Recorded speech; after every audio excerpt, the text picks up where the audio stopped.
that I knew any of the students, but you could see like everybody at the party's faces. I mean, so it's like they posed for it almost, so that it could be in the paper. Hey, just so everyone knows, I'm recording this, so anyone who misses it, if they want to spend a couple hours getting in on all the banter, they can. Oh goodness! And don't gather in groups because Justin's recording this.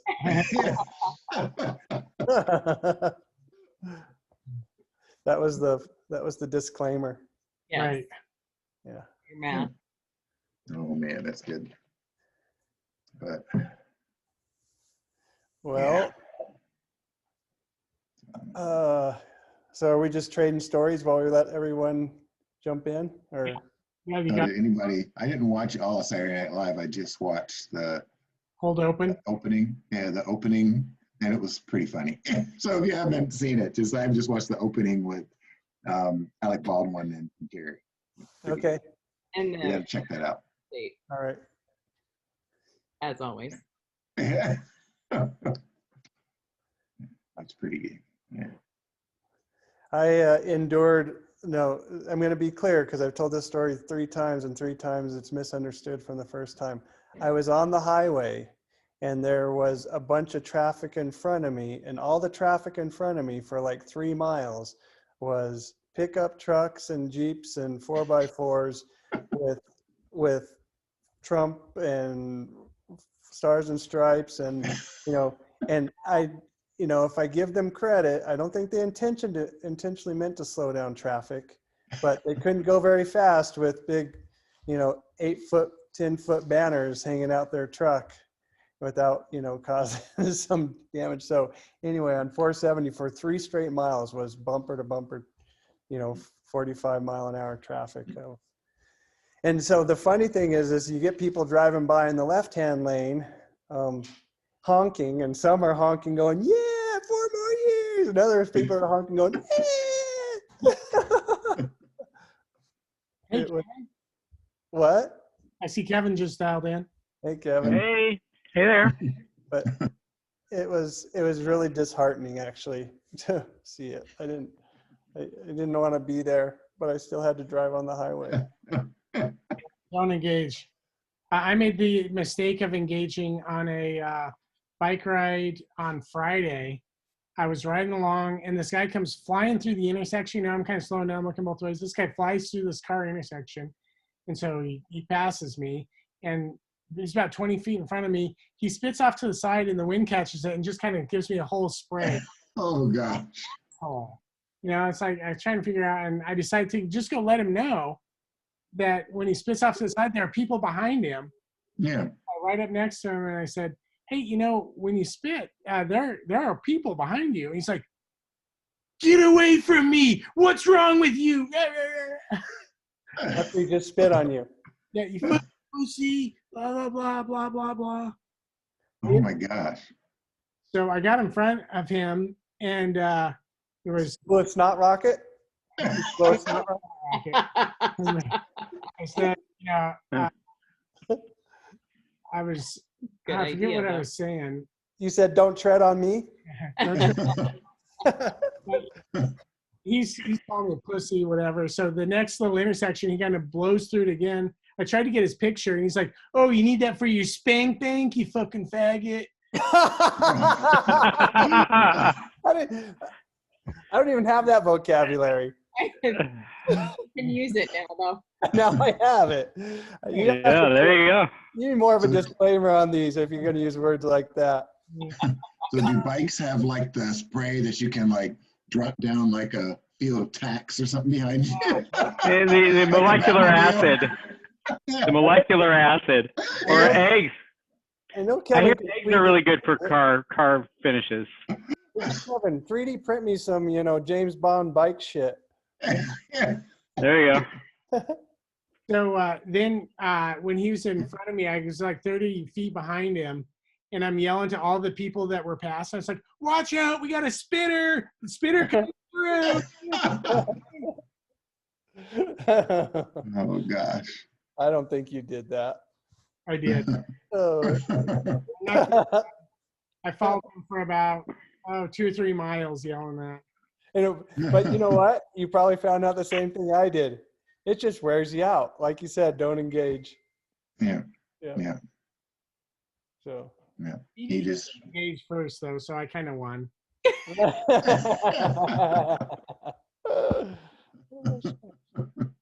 Did you guys watch the Liège-Bastogne-Liège bike race? No. Let me tell you. Yeah. So it came down to, the world champion, the guy that's got second, the guy that got third, or first, second, the world champ in the Tour de France, the world champion, and another guy that won like 2 or 3 stages in the Tour de France. Came down to a 4-person sprint. And the world champion was leading it out, and he had a good chance of winning it, but he made a little move to the left, almost crashed the 2 of the other guys, and those 2 saved it. And he put his arms up in victory, and the guy that lost the Tour de France on the last day ended up nipping him at the line by that much. Oh my goodness. And because of his dangerous move, he got relegated back to 5th place. Wow, So, exciting. yeah, that's karma catching up with you pretty quick. Oh. Oh. But anyway, it was really fun to watch, and I didn't like that move he made at the end, and I was kind of happy that he got relegated in the end. But Hubris. anyway, fun race. Hey, Joji, Hey, everybody. how are ya? Excellent. How are you? Good. Did you guys get your house? Well, it looks like it. Yeah. Yay! Congratulations. Thanks. When will you hear? I think everything passed inspection and everything. So I think Oh. just dot a few I's, cross a few T's. So exciting. Wow, awesome. Hi, Donnie. Hey, just warning everyone, we're recording this and we'll post it publicly. So just so you know, unless you want me, if anyone wants to object, I can stop too. So. Hey, Don. Cute haircut, Donnie. Thank you. And new glasses. When are they going to cut the other side? Funny. Ha ha ha. Is that half price? Oh my goodness. It's a half price haircut. I got my money's worth. Can you tell? That's what I'm going to do next. Well, I had never noticed, but actually, there are 3 gentlemen that have a similar kind of hair aesthetic. Or no hair. I guess no hair somewhere, no hair. Hold on. Talk again, Donnie. Talk again. I'm trying to Hello? count. Yeah, there you go. 1, 2, 3, 4. So those are 6-sided glasses. I didn't know there were 8 or 6, but I had to count. Yeah. Or are they Those are stop cool. signs? No, Those are they're not cool. stop signs there. Yeah, that's cool. I love them. AC, I've been wearing an apron all day. I just took mine off to be presentable for you guys. Oh, you're good. I was trying to do my peach. What have you been making? Well, I was dehydrating some more peaches because I bought. I just bought plums to dehydrate. We're totally on the same wavelength. Is it just me, or do Amy and Justin look like the modern day version of the farmer and the wife? What was that from? Green Acres. American Gothic. It's American Oh, Gothic. no, I'm thinking, Grant Wood. Grant Wood is American Okay. Gothic. Yeah. The Chicago 2020 Art Institute. Yeah. But he's Yeah. Iowan. Cedar Rapids is where he's from. Ah. Where my brother lives. My brother lives in Cedar Rapids. Oh, really? The studio is very cool. We slept there one year. I had my first COVID test today, which is interesting. It was Did you fun. pass? You get the results? No, not yet. Not yet. It's for a procedure. You know, it's like they don't let you come in to do anything in the hospital without a Mhm. without a COVID test. So it's for their safety. It's not because I think have COVID or anything. So because I haven't been out of the house for An overabundance of caution, Kevin? yes, something like that. What are you doing at the hospital? Oh, it's a colonoscopy. It's like Oh, I TMI. see. Oh, procedure. Right, yeah. TMI. Oh, okay. I thought you were like doing your masks or something. No. Oh. It's just like, oh yeah, no. Actually, I did a bunch of those, and the city took a lot of them. A couple hundred of them, I think. But I think the whole like PPE thing is solved now, so I don't think it's useful to be doing it much more. Yeah. What's it like at the VA, Donnie? I'm so sorry. What's your PPE at the VA now? Every VA is totally different. So ours in Indy, I think we're good. How long do you have to wear your mask now? I think still once a week. Oh. Do you have sanitization stuff for the masks? Like our local hospitals have these hydrogen peroxide sanitizing for the masks, so they reuse them some. Oh, I don't know about that. They give us ours in a brown paper bag, and we're supposed to keep our brown paper bag for a week. Now, I will say maybe like sometimes they change things, and I feel like I'm always the last to hear, but I don't know.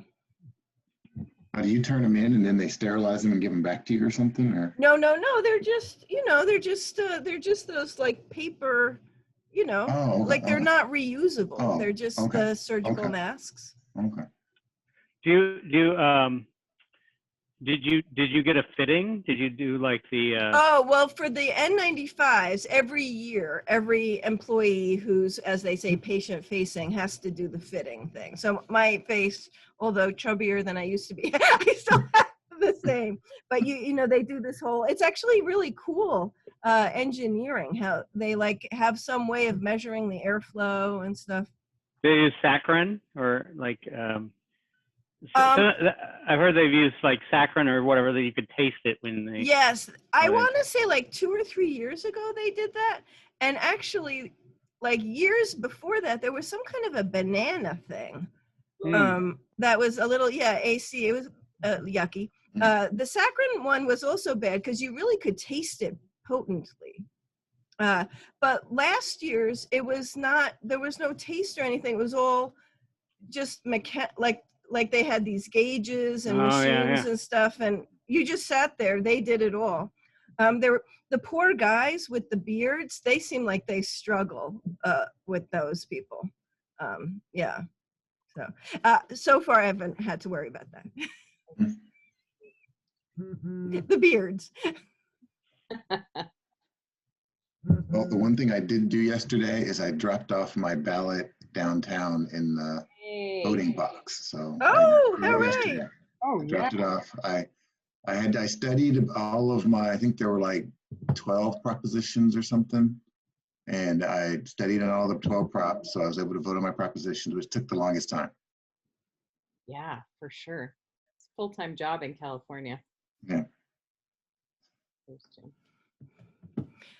What were some like of the props you had to do? Oh, there's like one that's for more money for the school district. There's one for that. There's one that was like parole. That was like, it was associated with parole, and there were certain crimes that weren't considered felonies. They wanted to be considered felonies. There was another one that was voting. Did you agree with that one? Was that like you? They were like money. I tend not to vote for the ones that are additional money. That's kind of what I tend not to do. I know there was one that was for voting while on parole. There was another one for that. Are you not allowed to vote when you're on parole now? At least this one, no, at least here you can't. I mean, so people who are in jail can't vote? No, once your parole is over. Oh no, you're in jail, you can't vote. But once your parole is over, then you can. But you can't during the parole period. Gosh, I never knew that. Things have changed. You got out of the joint, Donnie. I don't think what other ones there were. One was like, which I definitely believe we need to do in California, was controlling renting, the rates of increase for rent. That was definitely one we need to do. It's too damn high. It's crazy. And especially in college towns, it's crazy. I think what else? There was a bunch of them. What else was on there?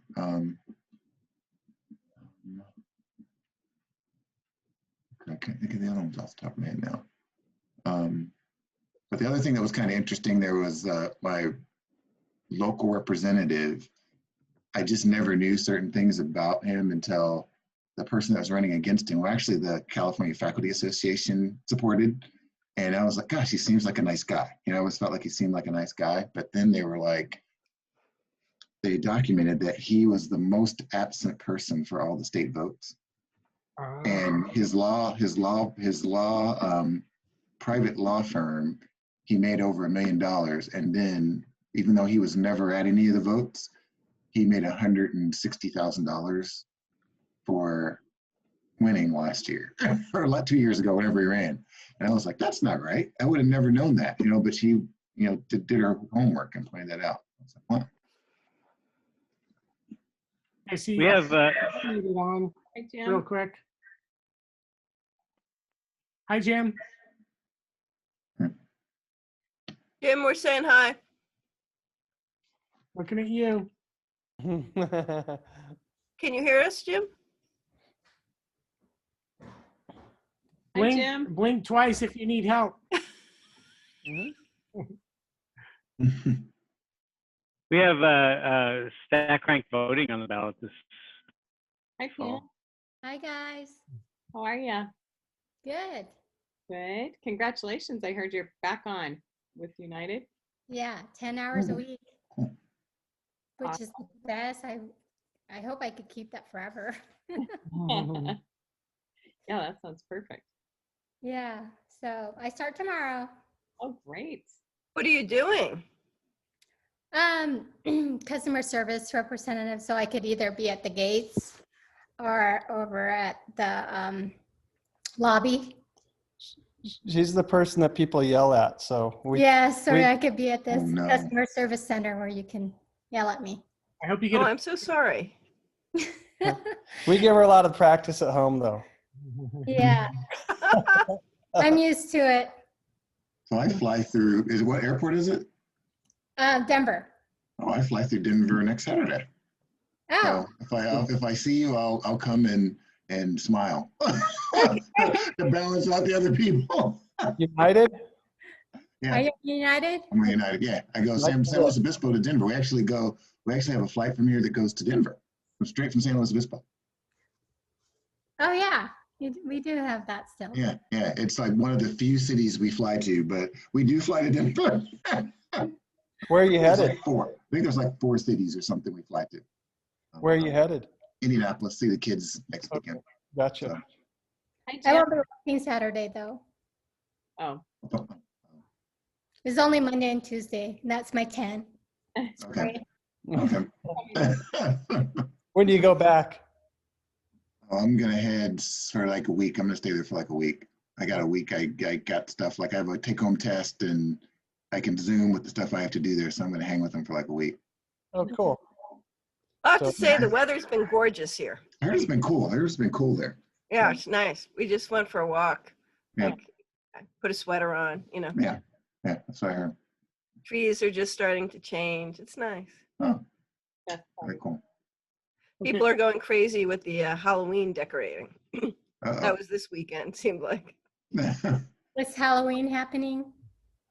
Well, I don't know if it's happening, but like the whole neighborhood around here, like we're, I haven't gotten into that. quick go back. Kevin, I interrupted you when Jim got on. You still have something to say? You were I saying don't- something about what was on your ballot. Stack yeah. rank voting. You know, like how you vote for, you give your first, second, and third, fourth choice, whatever you give them, and I think that's good. Yeah. I'm for that. Instant runoff. Yeah, I think that's amazing. Although I think it's limited scope. It's not like everything. It's what we really need is presidential reform. No, even just let's see, responsibility. Just being a responsible, honest citizen. I mean, that's a pretty low bar, but we can't even achieve that. Did anyone see Saturday Night Live this week? Yeah, no, but I've been told I should watch it. I just saw the opening of it. I just watched the opening skit. It was hilarious. That was hilarious. So I gotta watch the rest. The debate. Did you watch the debate? Yeah. That was funny. That was pretty good. Yeah, Jim Carrey. He's Jim good. Carrey. Yeah, it was pretty good. Beanie and Jim, can you guys hear? Welcome. Can we hear you? At last, I can hear. Yeah. Hey, hi, everybody. How are you? We already voted. Thank you. Yes. So did we. Well, who's all voted here? We got half of us now, I think. I'm waiting for my ballot. I'm waiting for my ballot. I'm waiting for my ballot too. Ours doesn't open yet. Ours has been open 2 weeks. How many people are in Republican-controlled states? Donnie? I don't know. I But think didn't Obama carried Indiana? Yeah, Obama carried in Indiana. Yeah. Yeah. We'll just keep saying that for the next 20 years. Let's hope we have a new line before then. But you are the home of Amy Coney Barrett as well as Mike Pence. Are you joking? Really? Yeah. I thought you were from Chicago. No, she's Notre Dame. Actually, I sort of knew her when I was there. The woman that you see quoted that's talking about how she knows her really well, named Wendy Angst, was actually the first person in my department that I met at Notre Dame. So like some of the get-togethers, I had seen her, but I didn't really meet her or get to know her. But I met her, but I didn't talk to her like a lot, but I've met her. And she's pretty well liked at Notre Dame. I'm looking online because I don't know, but it sounds like Colorado's leaning towards the Democrats this time. Good. I live in Massachusetts, so we are fairly consistent. Yeah. That's Wyoming. The other way, though, right? You know, my view is that we can talk a lot about the presidential, but the Senate is every bit as important when it comes to, change Totally. And so if we're going to talk about how to really have some impact in the next 30 or so days, anything that helps the Senate is likely to help Biden. Yeah. You think Biden will get in on the coattails of the Senate? I'm not saying that. I just think that getting Mitch McConnell out of the chair that he's been in to thwart Obama and to, promote Trump is a critical objective. Yeah, for sure. Agree. Yeah. So, do you think there's any chance that the wave of infections is going to delay the Supreme Court thing, or is it just we just have to resign ourselves to it? There's hope. I didn't think of that strategy, but there's hope. If senators are actually sick and can't vote, they can. Then they'll have to stop. I think one or two more senators can't make it to the vote or won't vote yes. Then the whole thing gets jammed up. I think we should be hopeful. And I also think that given the mentality of the Republicans, they will ignore all health advice to try to ram it through. But I was thinking about this. Do you think they're all gonna, just statistically, they're all gonna recover?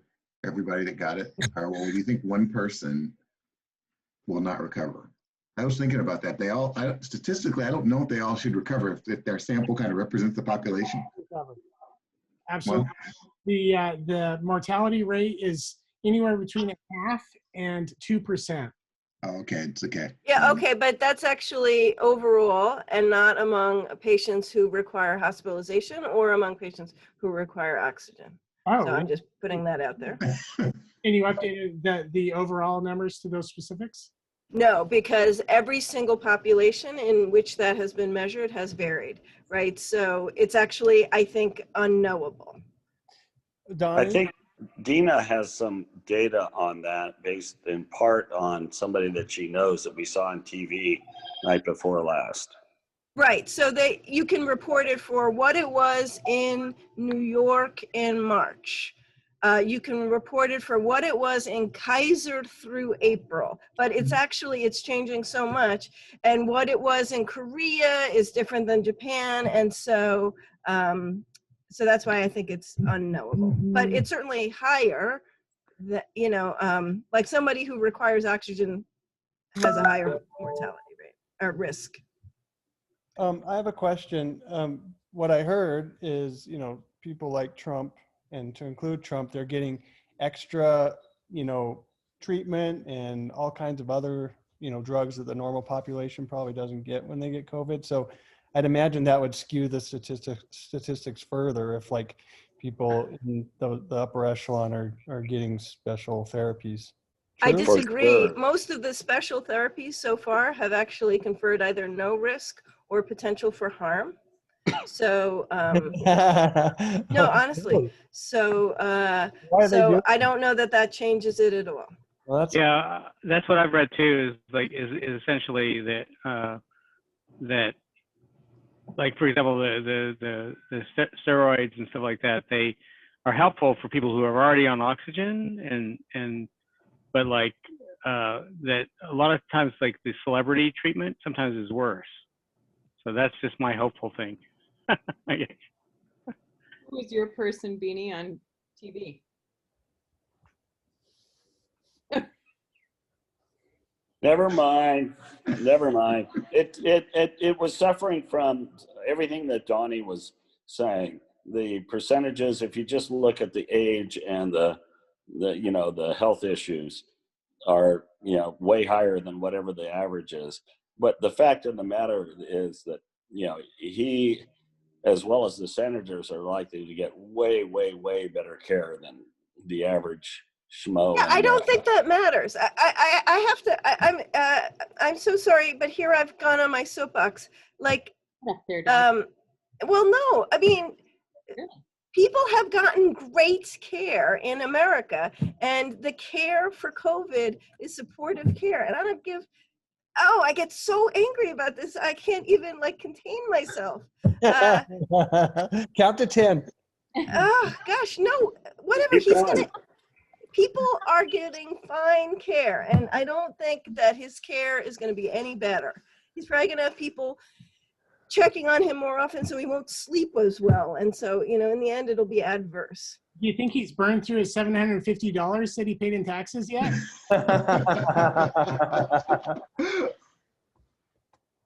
The care thing, I'm so frustrated about it. We got it. They want I did. Look, I got red in the face and everything. So frustrated about it.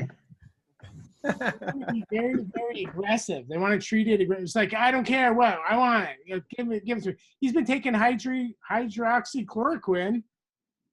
Yeah, but he took that weeks and weeks ago. I know. I'm just saying he wants to aggressively do whatever. Like, I don't care. I want to do it. I'm not afraid. I didn't want to put on a bra. But I put on something way too hot.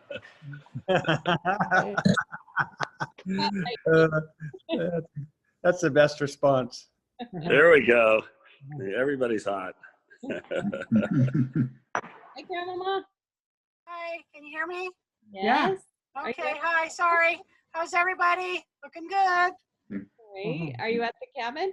No, I just had our business thing out. We had a business meeting today, so How'd that go? if anybody can give us any hints, Michael, about how to get our COVID dots going, we have no idea how to manufacture it, market it, do anything. We're just like limping along.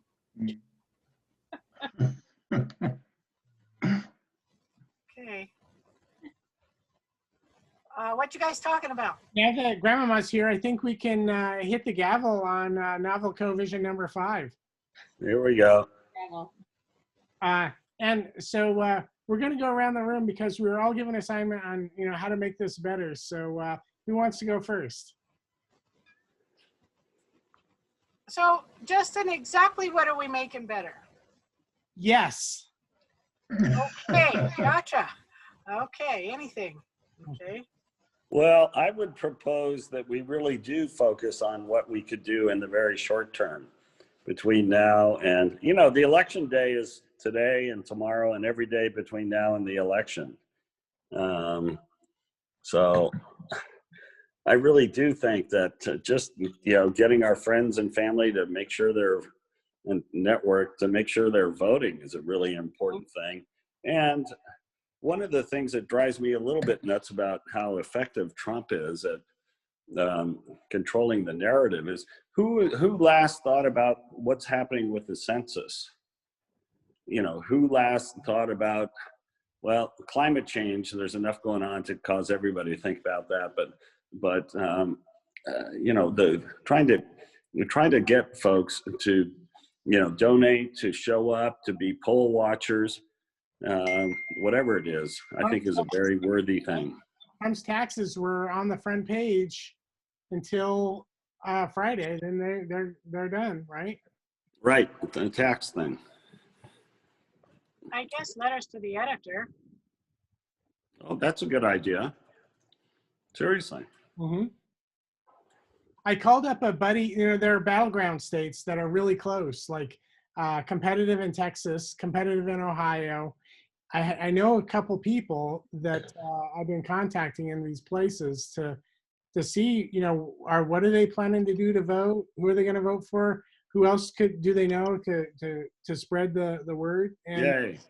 surprisingly, some of the people I've contacted didn't really have their mind made up, which is crazy to me. But I think that who knows how things are going to come out? But I think I convinced him that this guy is a jackass who's running our country to the ground. What is it that, did you have discussions with them, Justin, about what was it that was causing them to be undecided? Well, he's got family members that are big Trump supporters, and he said, I like to give a guy the benefit of the doubt, and he voted for Trump in the earlier 2016, which was a surprise to me. I didn't know that. But he didn't bring up particular points other than the benefit of the doubt.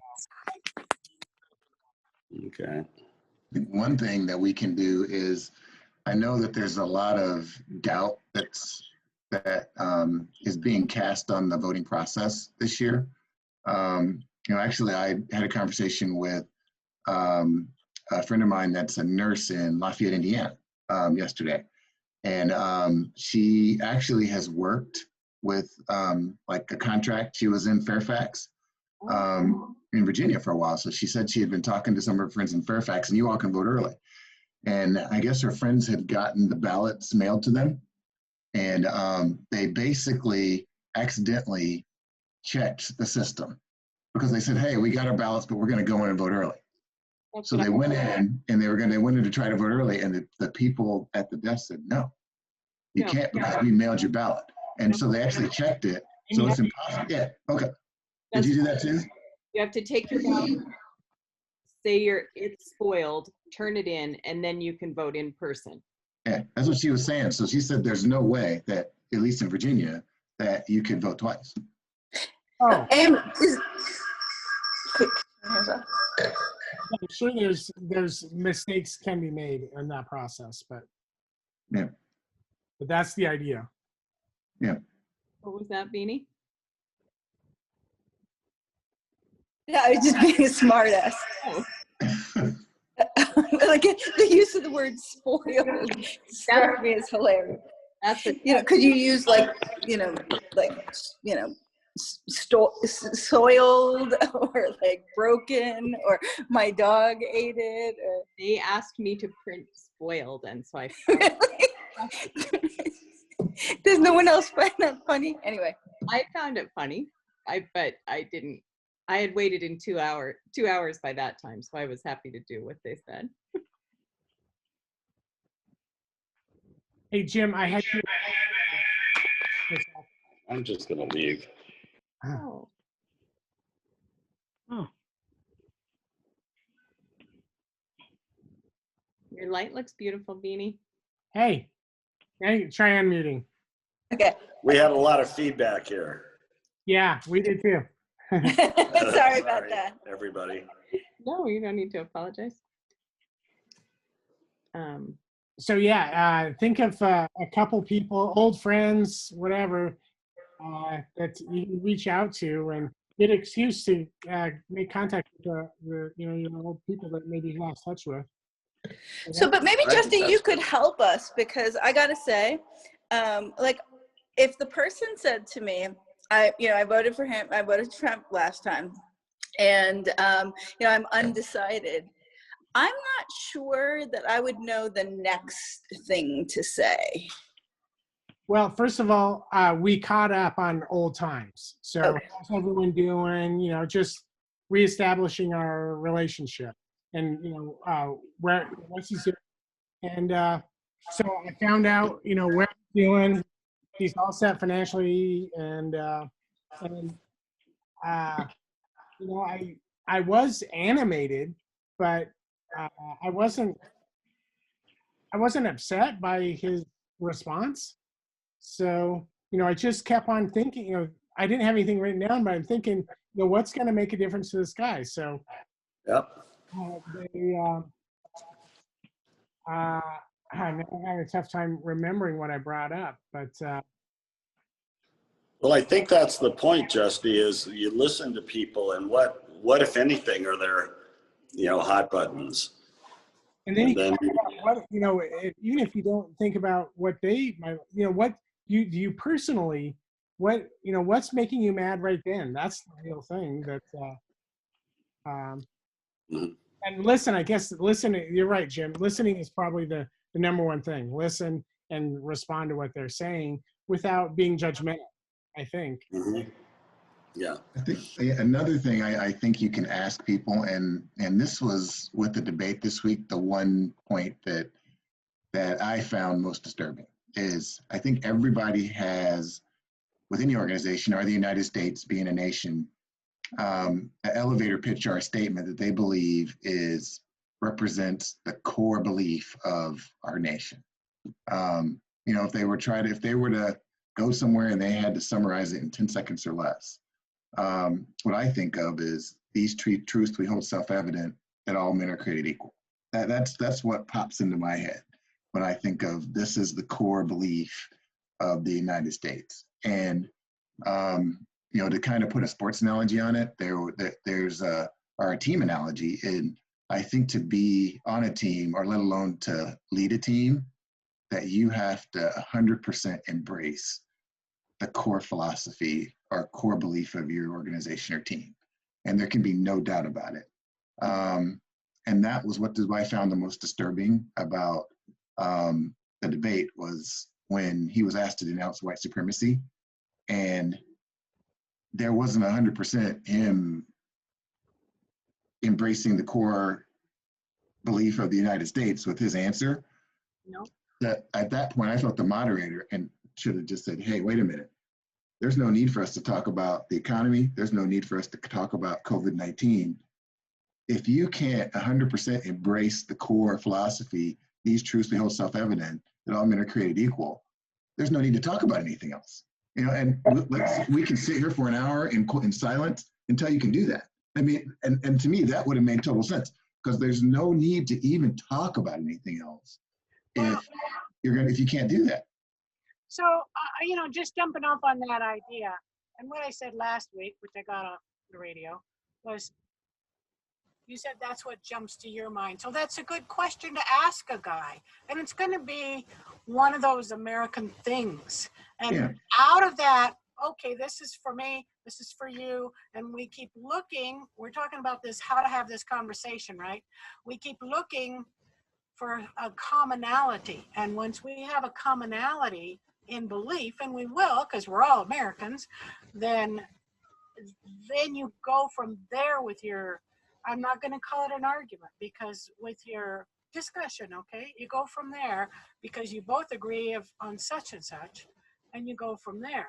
And I think we do better if the conversation, now correct me if I'm wrong, but isn't about the election or the unnameable, but what do we want? What do we want? And then leave the who that Horton heard out of it, and let the conversation do its own work. Right.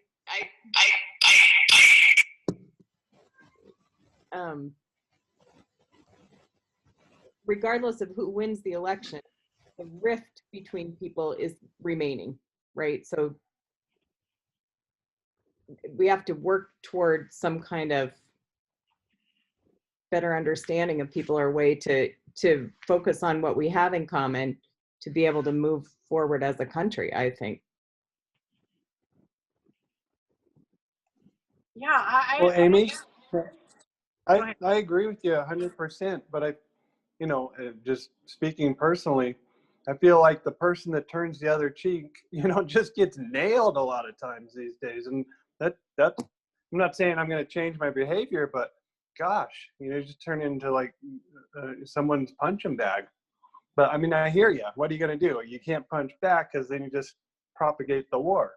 But, there are people that just take advantage of people that like are looking for peace, and trying not to be or trying not to have a conflict, trying to talk just trying to talk things out. There are people that just take advantage of that. But I hear you.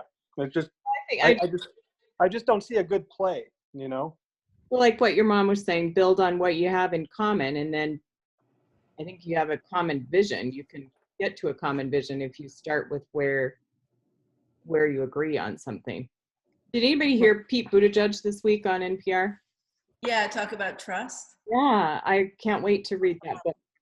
I thought what he said was really valid, that we've lost trust in our fellow citizens, in our country, and we can't do anything until we get back to a place where we trust. And just I have to have an aside with him, because he's an Indiana guy. I just want to mention it, and he's another Indiana guy. And he really is genuine. And when I moved to South Bend, I was the vice president of this nonprofit called the Neighborhood Resources Corporation. And we did things for different neighborhoods within South Bend to try to teach job skills and interviewing skills and those types of things. And as we went through a couple programs, we had a program that we had graduates every 3 months or so that would go through the program. Every 3 months, Mayor Pete was there, and would sit and talk to me and the president, and just while he would go up and give each person their certificates. And I was just like, and I thought to myself, why there's not even cameras here or anything. It's just like us. Why is he here? I would think about that. He would sit and talk. He was just the most down to earth guy. So I really just liked him as a person. And there was no, I'm doing this because the cameras are here, or I'm doing this to get some notoriety. He was just there like every time. And he just showed up and sat and talked to us until he went up, and then they got their certificate from the mayor, So I thought that was like really cool. Really cool. That's awesome. Amy? Hey, Michael, I just wanted to, the conversation moved after you made a statement about the white supremacy thing. And I just want to say, here, man, right? Like, it was horrendous. And I mean, there were other moments when I was literally like cringing, and there were many other important moments where I just sort of wanted Biden to be better, and I just couldn't believe it. And, we watched it with Mom, who kept saying, you have to watch it. But I have to say, like, I am totally with you. that's like a fundamental thing, which is why I have to say, like, if anybody who heard that could still be undecided, I think I'm not like Justin, right? Like, I think that I'm not sufficiently creative to know how to come back from like that somehow. So I agree though with the way Michael framed it. I think the comeback for me, and I thought that was brilliant, Michael, is to just say, you know, as an American, my core values are were in the first sentence, right? We the people of the United States of America hold these truths. Right? Yeah, but and I think framing that as a core value of our democracy, you know, it may make people really mad, put them on the defensive, who knows what. But if they can't, you know, then get to the point of saying, yeah, Trump does not believe that, then there's no hope for them. And, you know, you're wasting your time and energy on them. yeah, I was going to say that the, you know, that document itself, I would say making a more perfect union might be another good one to focus on, since that document contradicted itself with the 3/5 rule for homes. Yeah. hey, how about rather than like make America great again, how about make us a more perfect union again or something? Well, oh, that's a good one. we heard a good line at the March on Washington, and we want to make America great for the very first time. Well, that would go over the heads. I have a hopeful, I know I tend in these conversations to be the hopeful person, but I do. When you're not angry. Well, right, okay. One or the other. Yeah, okay. No, but I just wanted to share that, so, you know, my patients often talk to me about politics, and I never, I always just am trying to and that blood pressure medicine. So, but because, and honestly, because I don't want there to be any barrier, right? Like, I don't want them to not have trust because they think I have a different belief or whatever. So, but I just wanted to share that almost always, like, the people who are most vocal are very conservative, right? And this week, it's actually been only Democrats, who were talking, and they were so angry. They were angry about the debate, and I don't know, but somehow these tough Marines, and it was just, so it was so different than ever it was before. But so there, I'm just sharing that with you. I love that. So what's your takeaway, Donnie? I don't know. I guess I feel like the Democrats were probably quiet in the past, and now they're not.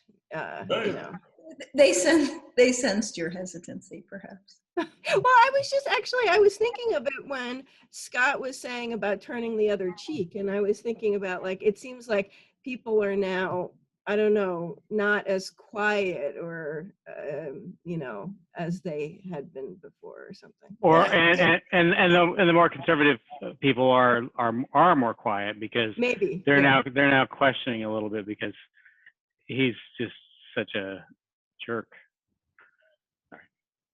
Yeah, it's harder. He's making it harder and harder to support him, I think. And he's got this hardcore base that's at least 35% of the people, which is a sickening number. But you know, that's what all the polls say, is there's a hardcore base there that people you're convinced about this guy. Nixon had 35% when he left the White House. Oh, really? I thought it was more like 20 at the end. You can look at different numbers, but certainly now. But I go back to Michael's, you know, try to find a core value that you can, and yours, Justy, the combination of those that people can agree on.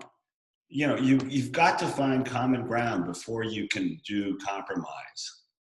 Yeah, first of all, if they're undecided, you have a discussion. If they're decided, move on, next caller. Well, I don't agree. I would say, you could say, what, if anything, could change your mind? What about the notion of this core value or that core value? And if you can't move the needle, oh, by the way, have you voted yet? Oh, I gotta go. I'm getting another call. You bring up a good point. I wonder if there is value in having that conversation with somebody that's already decided and just putting that thought in their head saying, okay, if this is your core value, how does your candidate represent this core value? And just leaving them with that. I wonder if that has an effect. I don't know, but I wonder if it would.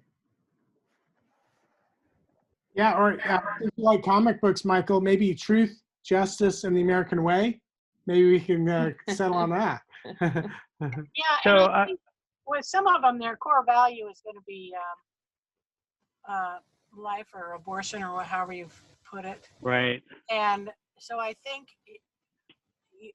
before you leave the conversation, you need to agree on a core value. You don't have to talk anybody into anything. Just plant that one thing so that they aren't stuck on. They all say, yeah, we know he's a jerk, and we know all this stuff about him, but he's doing our abortion thing, so we're going to stick by him. So you don't want to leave them on that spot. Say, okay, well, we'll agree to disagree on that. Now, but as far as our democracy goes and our system goes, what do we think? And sort of guide it away to that kind of thing. Right. It's ideals versus self-interest even. It's like ideals always win, it seems, in a lot of people's minds, that they're very idealistic about some particular issue. And if the candidate is supporting that, then they're for them, even though they disagree with everything else, even though what Trump has done is, cost, millions of people their livelihoods, their homes, their loved ones, all kinds of stuff like that. But yeah, it's like you said, it's like there are some things that are non-negotiable for people, I think, and no matter what you believe, and it's hard to you can't argue with people on those things. I think it's more about like saying, there's another way forward maybe, and I think that's the harder part is convincing them that voting for Joe Biden won't cause lots of babies to die or whatever their thing is, right? Right. Well, then you have all the particular. If they're principled, you could say, well, you have to be pro-life for all these people that died of COVID. I mean, that's life too that you're losing too. So that's logic. That's logic. That's not principle. It's logic. But I go back. I don't even know if I convinced him. I followed up with an email with some links about Republican voters against Trump and the Lincoln Project. Have you guys everyone aware of that group? Those groups? Yeah. No. Republican voters against Trump. It's just testimonials of Republicans and Trump supporters who just can't vote for Trump this time around. That's what I want. That's a sign I want to put in my front yard. Yeah, you're not. Why are they not voting? What are their reasons for? They go through. They lay them out. A lot of them say, "Look, I'm pro-life, but I just can't stomach this anymore." And the COVID thing with pro-life is a turning point for some people. Other people, it's the honesty, it's the the level of discourse, or But they do a really good job at saying they can't support this guy anymore, and so. Maybe 100 videos of length from, a minute to 2 minutes. So I've not watched them all, but I've watched a few of them and think it's a good. Oh, cool.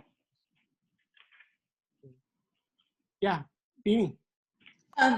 So just kind of switching tacts a little bit, because I feel that this is not my forte to like make calls. I think, Jesse, you inspired me this week. And so can we talk about what we did? Yeah, let's do. So, so Justin made a Ruth Bader Ginsburg sculpture, and it is fantastic. It is beautiful and great and powerful and everything that you want. And it's signed on the back, and I think that it is such like it's the positive thing, right? So unlike Dwani, who gets angry sometimes and positive other times, like this is a purely positive thing. And so Justy, I said like pick a really expensive price tag, and I made I don't know, like including the work that including the donations that I did from the Diversity Project, I think that I have contributed 10x what I've ever contributed in to a political, and I tried to think about dividing it up and that kind of thing. And so I just put my money where my mouth can't be, and it was inspired by Justin. And we now have Ruth in the kitchen, and she is like large and in charge and like inspiring us all the time, and in Wyoming.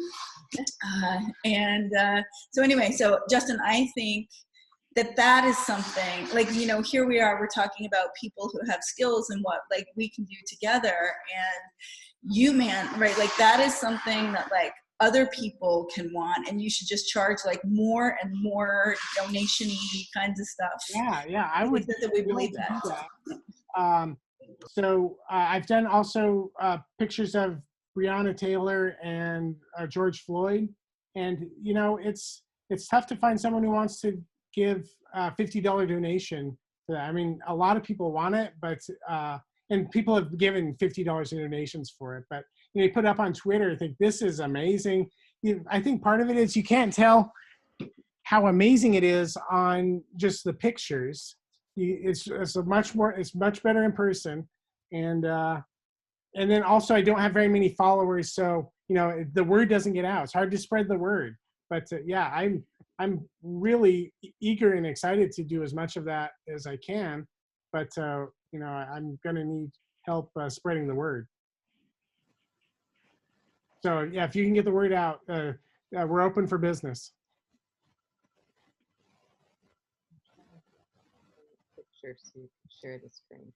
Oh yeah, let me share a screen. I think everyone's seen it because I was so proud of it. I made everyone look at it.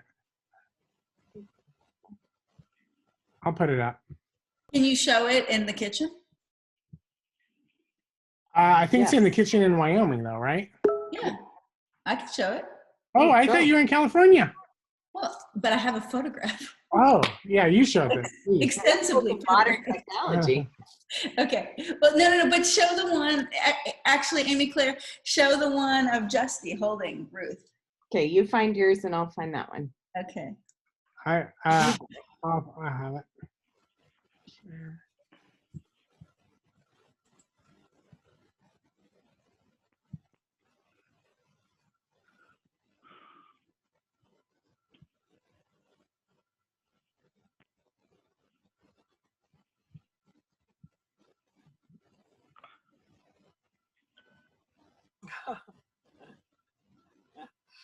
There she is. That's great. That's great. Can you show it without the lights so everyone can see the difference? Yes. Watch. You're not no person, not to worry. We have it held up to the window here someplace. It's the Sure. opposite direction. Okay.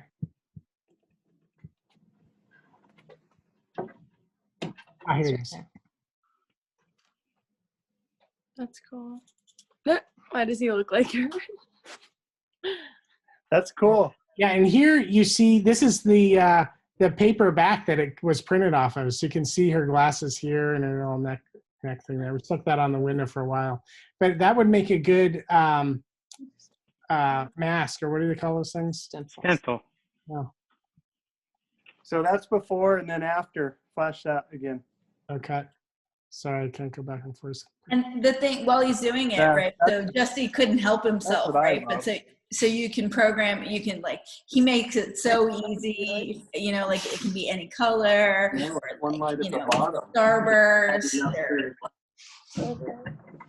And now show yours, Dina. Actually, I was just looking at mine. They're not as good as yours. So Oh, you're I'll good. take better Oh, pictures. good. It's better. It's better. It's better. No, they're not. These are good. That's great. No, that That is good. It's bigger around. Yeah. too. Plus, I had to unplug my Diversity Light Bright sculpture because I put RBG where I had my Light Bright Diversity. Ah. So Oh, okay. Amy shared it, so I think this is a great picture. Oh yeah, That's where she's at home. that's great. So you can't cook or eat in the house without like having a chat. So yeah, I guess one thing that you probably won't be back there, will you, Dina? In about 10 days. Oh, okay. If you want to get some glamour shots, that might help. Yeah, totally. I was gonna do that and put her on Instagram and then see if there are any like, you know, California types who might want to cough up some cash. Although Joe Evers, how about you and all your like fancy pants lawyer friends? It probably could. You could make some sales. I was thinking also, just interestingly, or at least to me, it's also kind of a symbol of what everybody's talking about on the phone call, in a sense, because even though she was ideologically opposed to many of the things that Scalia put forward and articulated, they were actually close personal friends. Totally. Wow, we could do them both on one. There you go. Singing opera. Yeah. That's a great idea. Yeah, that would be really cool. Good point, Joe. Yeah, and weren't like after Obama finished his terms, didn't he and W become sort of friends too? Yep. Actually, George Bush and Michelle, I think they're the best friends. Yeah. Yeah. Oh. Okay, well, I'll start working on Scalia and. I have an idea for the Scalia and RGB one. Okay.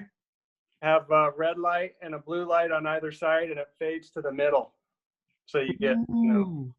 Yeah. Yeah. We can do. Well, I guess we could relive all of their famous rulings where whoever dissented gets a red light and whoever gets the majority gets the green light. That's so great. Although she doesn't look that good. Make Scalia be red and green because she looks cuter in white and blue, I think. Okay, yeah. I should have made it. Next time I'm there, I can make it turn white by default. I guess you like blue too, so that's when you first plug her in, she's blue. You know, I just thought of something. We've mentioned two instances where we had people from the opposite parties that were able to meet in the middle. Is that something that maybe we can make people aware of, that, hey, you don't have to start in the same place, but you can finish in the same place? And are there more examples? Like I'm sitting here thinking, are there more that we can make people aware of? That's a good idea. That's a great idea. Yin and yang. That's the whole idea of yin and yang. Right. Yeah. The opposites that complete each other. Yeah. And we've thought of two where we've seen it happen with our own government. There have to be more, right? Bill Clinton referred to George H.W. as like his second dad or something. They had a strong mentor-mentee relationship that was quite genuine. Huh, I didn't know that. I think, actually, I mean, just the idea of that, and I know maybe this is just limited to political figures, but I don't know if you guys this was been a while, but when George H.W. passed away and all the sitting presidents or all the living presidents joined together at the National Cathedral, I thought that was a pretty powerful symbol because they were quite jovial and I think genuine in the, you know, their appreciation for one another. Joe, did Trump come to that? Yeah, he did. He kind of got stiffed out. They left him out on the end. I think he only shook the hands of, oh, that's what it was. It was just cool because everybody that came in, they made a point to walk the whole line and they shook hands with like every single living president from Carter Yeah. to Obama. Oh, wow. I was kind of infatuated with that service. I thought it was a rare unifier. Yeah. I watched that. I mean, not in real life. but- Kevin just sent, yeah, so cute. That is so great. That is so fantastic. Oh, that is darling. So how would you do that? I really like that idea. How would we promote that idea? You know, the different people coming together. We'll have to think about that. There was in the old days, there was a commercial for Reese's peanut butter cups, and you know, your chocolate got in my peanut butter, and your peanut Two butter great got in my tastes. They chocolate. taste great together. Yeah. You got it. Yeah, that's it's full circle with Michael's what ties us together. You know, the food. Peanut butter. Peanut butter. It binds the nation. No, and I've already had a Schoolhouse Rock flashback today when Dina was talking about a more perfect union. So, Conjunction junction. What's your function? The preamble one. Okay, so this has been positive. I've had a negative thought this week that you guys should dispel for me. All right. So Dispelled. okay, so when Ronald Reagan was president, I felt like the world was over. When the first Bush was president, I wrote a letter, right? I've shared this with you guys about, like, you know, student loans and being from Wyoming and blah, blah, blah. Malcolm Wallop was a jackass. And I thought that was sort of like the worst thing, you know, and then like little Trump and I just, like, literally now they seem like the most benign people. They seem like upstanding, you know. Looking in the rearview mirror. Yeah. Now when I think, oh my God, I would love to, like, please could you just put Trump or Mitt Romney or like anybody that I had these feelings about, where like I could barely hear like little Trump's voice, like it was annoying to me and all that. Oh yeah, I'm sorry, Bush. Yeah, thank you, Tony. And now, right, like Trump, like I feel it's just overwhelming how upset I feel. And I just wonder, like, okay, well, like, will the next one, like, who, like, how could it possibly get worse, right? And yet I have been wrong for my entire adult life. It just feels more and more like, I don't know, the opposite of who I want to be. So I don't know. That's what I've been thinking about. It's not for this year. It's in the future. But anyway, maybe you guys can help me feel better about that. I would stick with your initial instincts. I think these people set us along this course, and we're continuing on it. Especially Little Bush. I like him now. He's great. You know, he does his art projects and stuff like that. He gets along with Michelle. But, you know, remember back in 2003, he drove us into this war in the Middle East that we're still suffering from, and, you know, brought about the refugees right wing around the world. So I think that, you know, the anti-immigrant thing comes a lot from that. You know, any one of these things change, we probably don't have Trump. So I think for me, the low point might be Little Bush. Well, I'm gonna I throw a didn't dispel different, you at all, so sorry I'm about gonna throw a different thing on it. And that's that book, Break It Up, that I read. And he goes back to when the 13 colonies came in. They hated each other. They couldn't get together and wouldn't have dreamed of getting together. They had different lands, different values, different monies, different everything, and do not talk to me about unification. Well, they eventually did it because they had to, because of the war. But right after the Revolutionary War, they're like, okay, we united for the war. Now I think we ought to go back. And it really tended to be all about slavery, on and on and on. And sometimes, as you go on in the book, sometimes the North would say, well, if you're not going to do it our way, then we're going to secede from the Union. And then the South would say it, and we have never resolved anything. So the thing, when your progression about all those presidents and everything, the thing is it just keeps getting worse and worse and worse, where we have always been divided and hateful to one another. Yeah, we come to terms when we have to, but it's an interesting book, and it made me relax with the whole, the unnameable, because we've had a lot of unnamables all along, and a lot of this very kind of separatism and ugliness.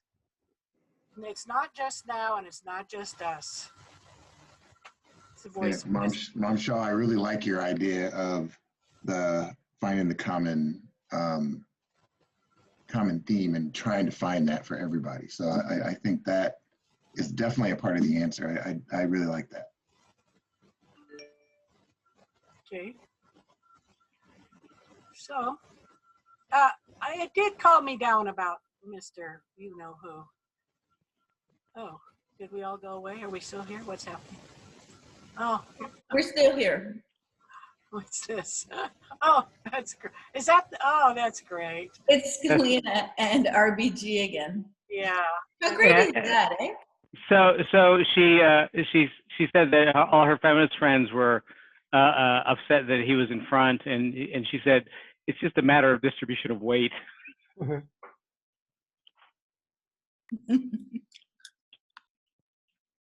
Yeah, that's when they get together in India. Thank you, Kevin. Those are great. So yeah, so I like the discussion, but concrete things with 30 days to go, we don't have a lot of time to plan. So things that we can do in the next 2 weeks, 3 weeks, and we can dig in. I'm certainly willing to cut as many of these things as I can, or do anything else, support anyone else's. I don't have any other plans. I've got long-term plans. I think. Well, it's not really plans. I've got the beginnings of an idea that we might want to think about after the election. Well, we only have so far. Dina's the only one who has a concrete thing we can do before the election, and we can all make calls. So that's another thing. If you, but do you have any other things we can do immediately? I've donated some money to some contested Senate races in I don't spend any political money in Massachusetts because I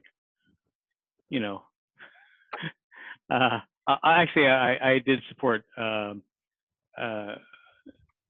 against Kennedy taking over, but I think that it's important to try to make your money work where it's most important. Yeah, Dina. What about the Lindsey Graham situation? Are people putting money there? Oh, you did? Okay. Oh, you bet. Okay, because that seems He's like at the top right next to Mitch. That seems like a horror show, but I don't know if it's futile or okay or. I think it's a longer shot than some of the others. I think Iowa is a better place. Lindsey Graham, I think, was at a 6-point deficit the last time I checked. In Iowa? No, Lindsey Graham. Oh, Lindsey. The guy who just got caught sexting with his girlfriend was up by 6 points before the broke. I thought that was Lindsey Graham anyways. Yeah, give money. Everyone should give money. if they feel like, I mean, I think that's probably the most effective thing we could do at this point, is to give money. That money is going to be pretty meaningless if the whole economy tanks and we go into a huge Trump depression or civil war. Hmm.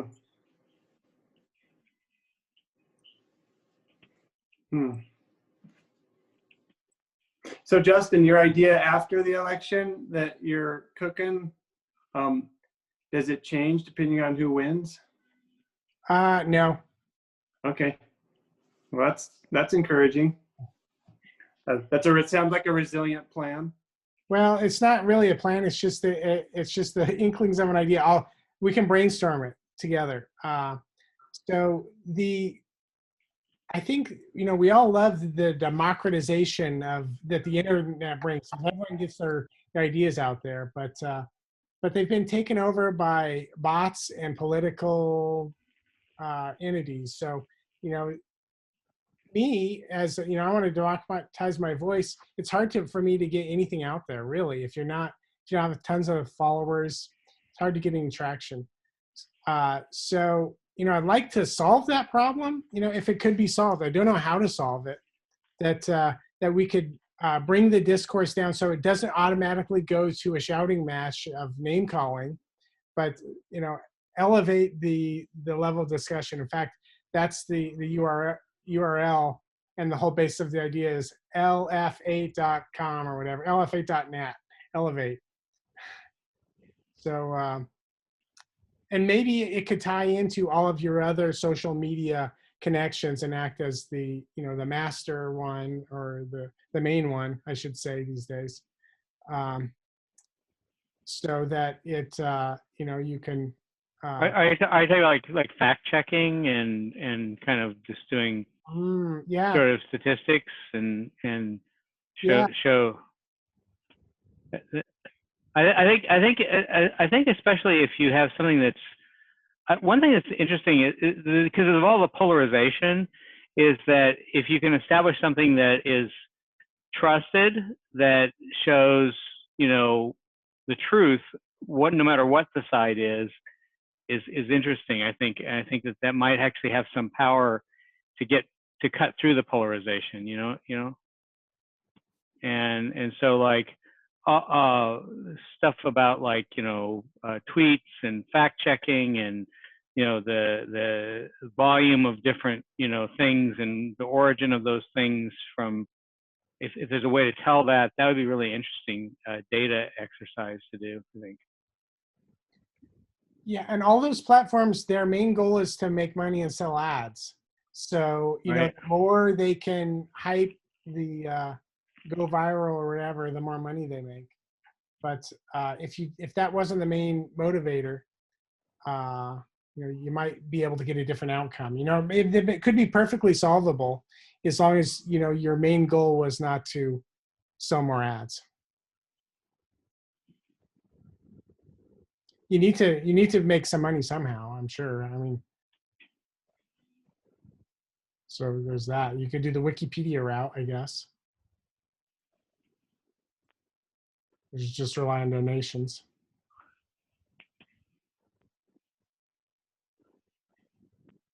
Wow, I think we lost sound. No? No, we're all just thinking about what you're saying. So I think solid analysis is always valuable, and I think you can even find people who can pay you for the analysis. Like news people would probably pay for that. I mean maybe not a lot, but like I think that and then depending on which way it's leaning. I mean like currently, like there's just so much of the pro-Trump thing that the people who are against him would pay for the facts about all of the misdeeds, but there's probably stuff on either side, and the tricky part is balancing that, because always where you get your money from is going to be is going to at least be called into question, but I think like news is an interesting thing because it's somewhat neutral, right? Vetted facts. So not necessarily news and commentary, but just, simple vetted facts. Yeah, exactly. Just, exactly. Straightforward analysis of facts. Like, where, like there were 523 tweets supporting Trump, and they all came from Russian IP addresses or whatever, Right, like, right, yeah. Kevin, you just said something really interesting, and not at all anything that I know anything about or have thought anything about. So, but maybe can we talk about Russian interference for a second? So it seems real, and I have no idea what we could possibly, I don't know, Justy and Scott, you guys are all spyish all the time. Is there, can we do stuff? What can we do stuff? Meaning, can the U.S. fight back?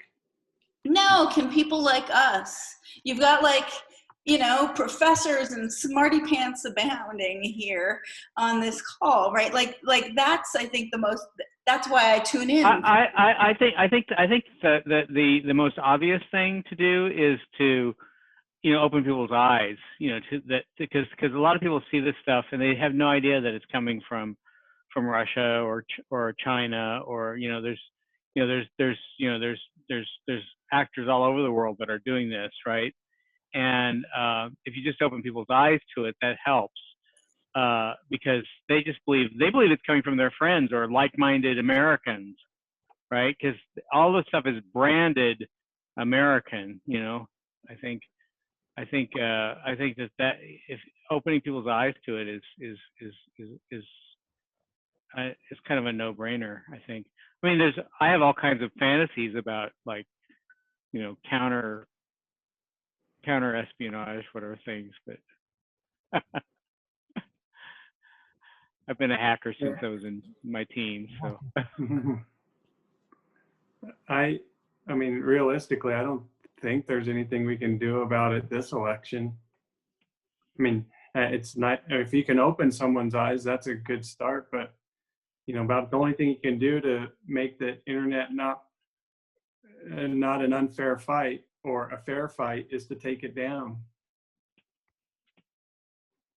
Well, you could require two-step authentication for every single Twitter account. That would limit the number of bots they could promote. Yeah, but just what about this whole thing? So we just had a long car ride and we were listening to NPR for 16 hours, and there was this woman who was talking about the use of hashtags, and so she's mostly, so she's like a black activist from I don't recall where.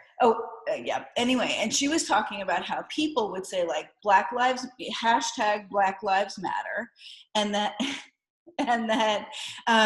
then it would get infiltrated by, so this was she was explaining the most common disinformation campaigns.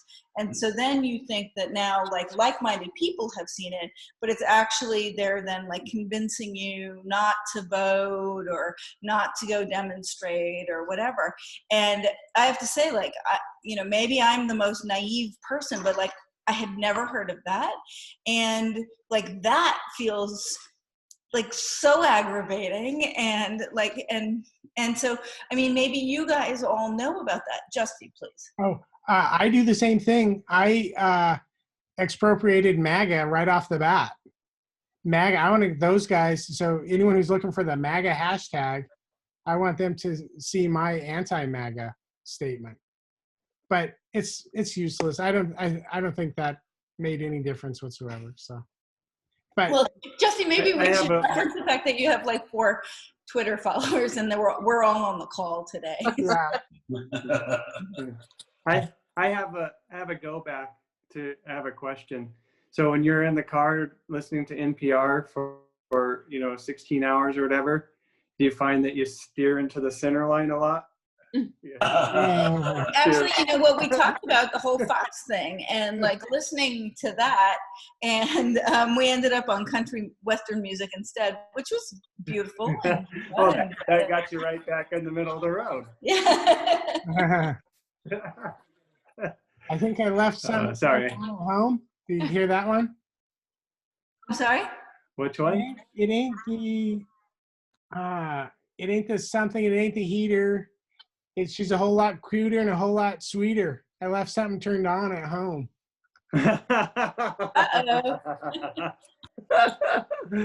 That's good. Amy just left your side. Oh no, she's back.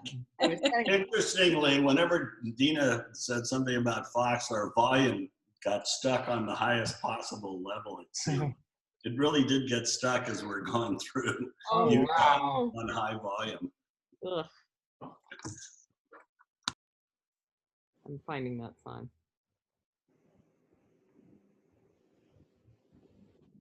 Okay. I'm gonna send you this. You know, part of one thing to look at, I just want to say this. I'll say anything, obviously, is to look beyond this election. This is a moment, and however it goes, and it could go, anything could happen. We got to live with it. We got to go on. We got to look beyond, kind of like Star Trek or something like that. You know? And that's where I think we need to put our thinking. Yeah, that's a good point. RBG did a good job of thinking beyond, right? She never worried about any single, I mean, she worried about it. She did what she could about it, but she was always civil, and she always thought about the bigger picture. So I think that's a great idea. She also accepted the consequences. So, you know, we can think things can go south, and we have to be okay with that. You know, it's like, okay, you know, we did our bit, they go south, and that, you know, we'll have to live with ourselves if you know, or we'll live or die with whatever the consequences the future brings. But Jesse, don't you think that she was in part justified in that feeling because she like fought? And I have to say, like for me, I don't feel like I'm not like bringing the full force of my time or intellect or whatever. And so I think that like if I would not be so sanguine. I would feel like, you know what, I should have spent more time, or I should have, like, I don't know, hawked Justy's, you know, sculptures better or something. Yeah, I don't think I don't think she never got mad. She's a waste of energy. It's a waste of energy to get mad. So just do what you're gonna do. But applied steady pressure. Yeah. Fair enough. So I think that's good. I mean, I get mad, and I don't think it's helpful. So, yeah, I think we should all think beyond. You know, imagine life 400 years from now. You know, they don't even, well, they probably still remember Trump, I have to say, but. And Mozart. And we'll speak Russian or Chinese. So I heard an interesting thing on NPR the other day. So we have this local show called Innovation Hub, and they had an expert on this, that the real way to make America stay great or on top or whatever is to increase our population, and that we need to reach 1 billion people, and that it fits with the pattern of our expansion over the last couple centuries, and I thought that was interesting, but it's also a little disturbing just in terms of like thinking about population and environment and things like that. I don't know. I threw that out there because. Can you explain how that works? How does the population increase? So China has a lot of people, right? And one of the reasons that they're very successful is they can draw on all those people, both for ideas and labor, and to accomplish big works projects, and things like that.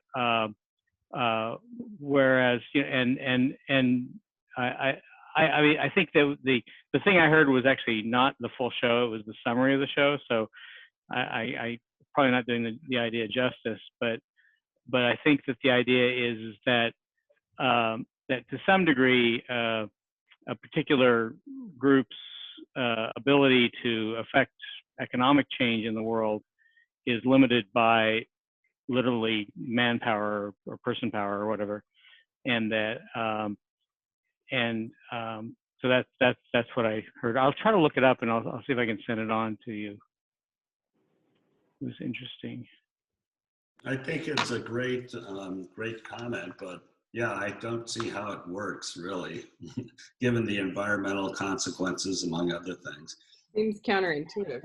Well, Having said that, I think it probably works. It works for it doesn't work for the globe, but it probably works for the nation. So I don't know. Are we globally minded, or are we locally or nationally focused here? well, historically, we tend to look inside more than outside as a people. Well, I meant here in this call. Oh, more globally, I think. I think our self-interests involve a prosperous globe. I'd agree. Yep. Yeah, I've thought a long time that America's competitive advantage is directly tied to the level of immigration and our ability to attract the best and the brightest from around the world, and then give them the license to be their best. And you know, I think that's part of this guy's thesis too. I mean, I think he's saying it's not just like make a lot of babies. It's more about getting the right people here. I put a link in the chat if you want to listen to the show. Thank you. Speaking of perspective, I know someone who's thought a lot about this, and he wrote a poem for someone 400 years in the future, and it's very, very deep. I write poems for strangers who will be born in some distant country hundreds of years from now. Mary Oliver, that's what she claims. So Billy Collins says, nobody here likes a wet dog. No one wants anything to do with a dog that is wet from being out in the rain or retrieving a stick from a lake. Look at how she wanders around the crowded pub tonight, going from one person to another, hoping for a pat on the head, a rub behind the ear, something that could be given with one hand without even wrinkling the conversation. So, that's perspective for you. Yay, Billy Collins. I'll link that. That's only the first stanza.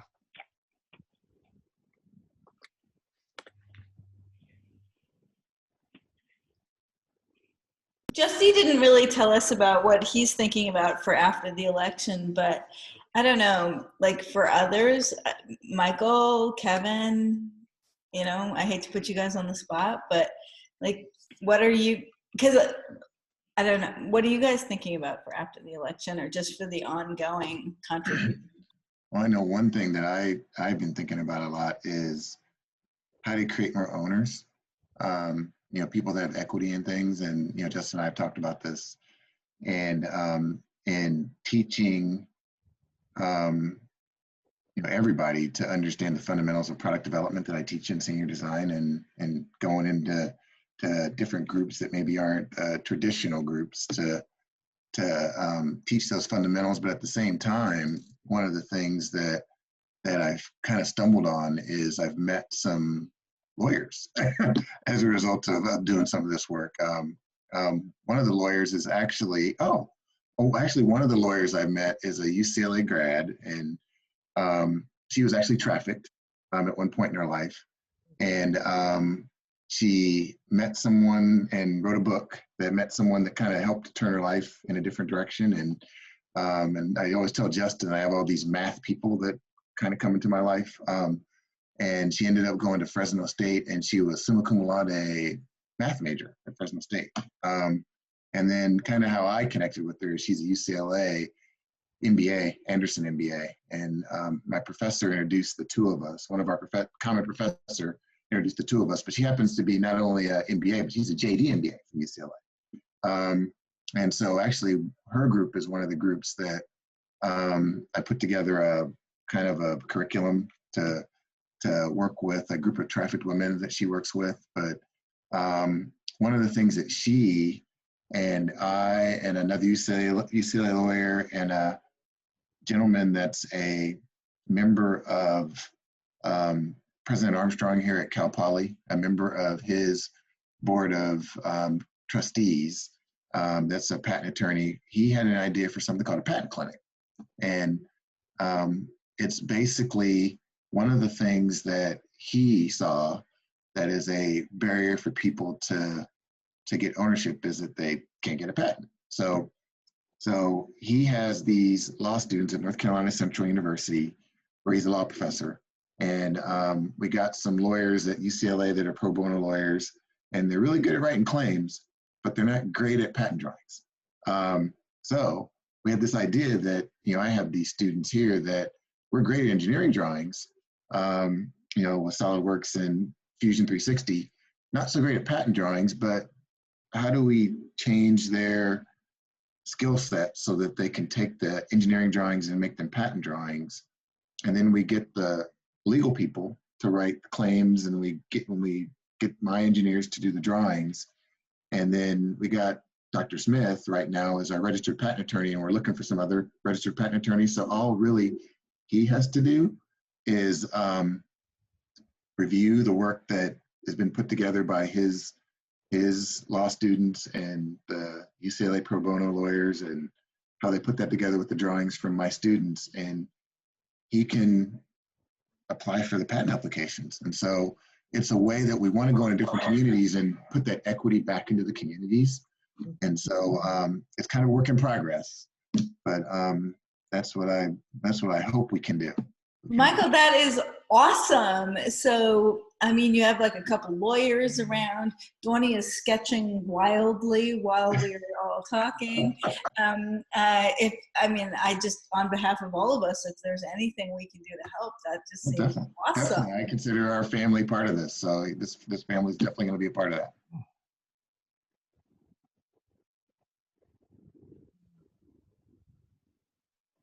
Grandma, did you have something? No, I'm just listening. For a change.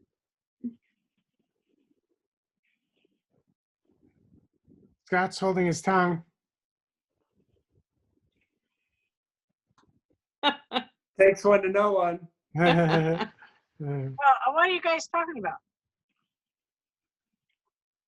Well, we got this thing called a video, so you can see the other person's reactions. So, Justin's watching me click the mute button on and off to make sure that I don't say something I don't mean to. That's what he's talking about.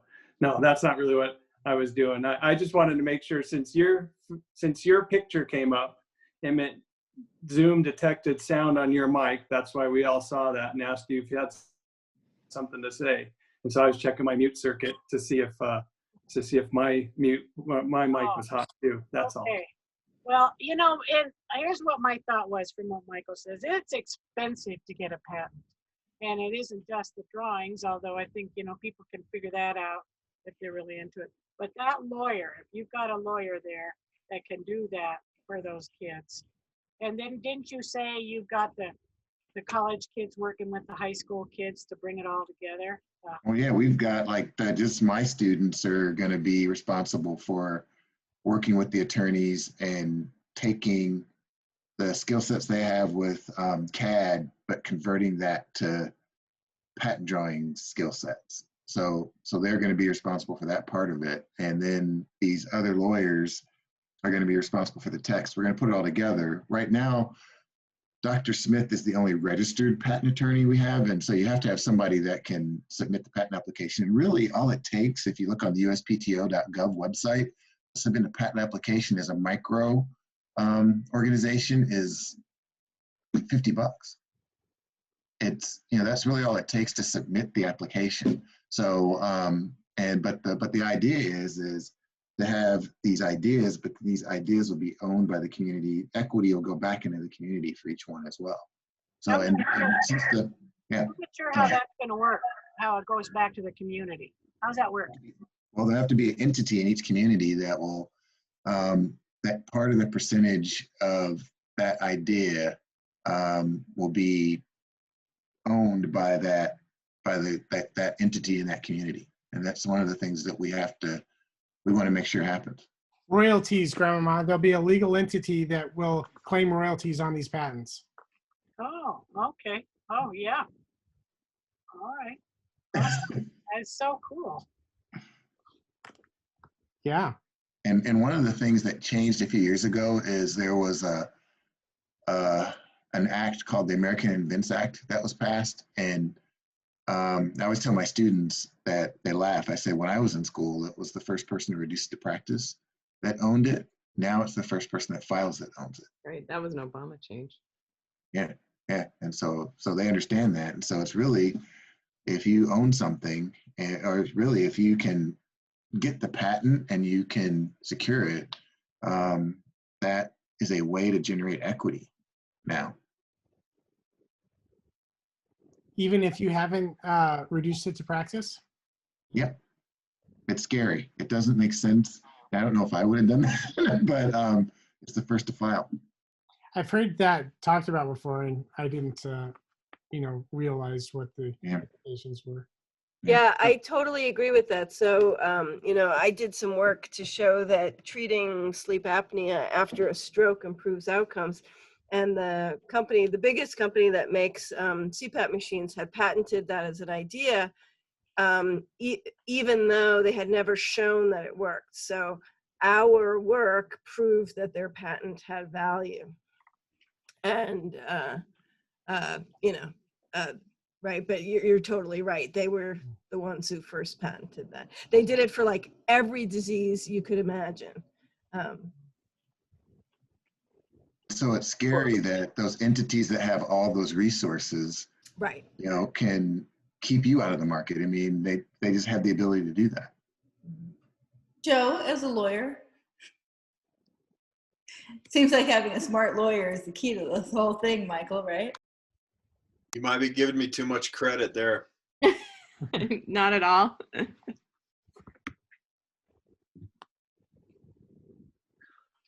I guess I that's definitely a very specialized part of the law, and you need folks that know how to navigate that stuff. But I think just like a 30,000-foot view on everything, and there probably is an element of equality and access in that. But if you know how to navigate and you know how to understand and play the game with the rules of the game, you usually can have a better outcome for that game. And I think that's probably just the facts at this juncture, but there's that begs a lot more questions. But whether it's patents or a traffic ticket, right, I think it holds true. Yeah. Yeah. Well, and one thing I hadn't thought about, and I had a conversation about this idea with my former manager when I was in industry. He works at Bosch & Lomb in St. Louis, and he and I just connect every now and then just to talk on Microsoft Teams. And he said, why would you, and I hadn't even thought about this. He said, you're so focused on utility patents. Why would you not want to do this with trademarks? And I hadn't even thought about that being something of value. It just hadn't even crossed my mind. I got to give it some thought to let that set in. But I know that people trademark things and they have value. Yeah, I think the general feeling in our company is that that it's important, but it's more ephemeral, and that it doesn't last nearly as long. I think is the main thing. We do some design patents too, but they're also much more limited as well. But interesting. And the other patents out there is plant patents, but I've never seen one. I just read about them in a book, and they exist as asexual reproduction. but I've never seen one. So I don't know if they really exist. It's just in a book I read. Oh, Somebody's got a patent on it. If anybody ever makes it exist, these guys have a patent on it.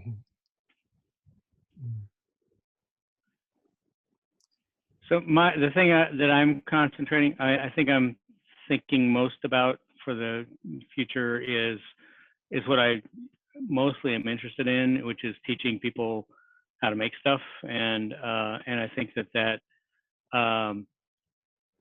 if what I think the thing I've struggled with so far is that I think I've had some impact, but like I think I want to make the bigger impact, and so like trying to figure out how to like hit more people, how to get more people involved in realizing that they can make stuff, and like we live in an amazing time right now where you can buy almost anything you need to make almost anything, and it's just a matter of putting the pieces together like Legos almost, and then 3D printers and CAD and things like that. I think that you can do almost anything, and I think teaching people that is what will really lift people up. And so I'm going to sort of pledge to doing more like disadvantaged communities and trying to bring that my teaching and stuff into those more disadvantaged communities going forward. I've done a lot of it with people that was easy for me to do around my work and stuff, but like I think I'm going to try to go a little broader and lower on the socioeconomic scale. This is something that we thought about when I worked with Mayor Pete in South Bend that my manager mentioned yesterday, Kevin, that again, I hadn't thought about this till he mentioned, and my former manager mentioned, is we were gonna, in South Bend, we were gonna try to get these tutoring centers, and South Bend had a lot of homes that had been repossessed during that time frame. It just been hit pretty hard. So what we were gonna try to do as a Neighborhood Resources Corporation is try to get one of the banks to donate one of those and take it off their books and take the tax write-off and turn it into a tutoring center. One of the things that my former manager mentioned yesterday, he said, why would you not turn it into a tutoring center / product development center? So that's something maybe in certain cities we could do. I think that's something our family team could do. And chess club. Yeah, that's what I was thinking. Yeah. Yeah. Yeah, I think that's great. I think there's a lot of materials out there that you could almost just turn that on, Kevin, like where all they need resources. They need computers and 3D printers, and so they need to actually see the stuff working. But the training materials that takes a long time to develop. I think they already exist for the most part. So yeah, that's awesome idea. I want in on that.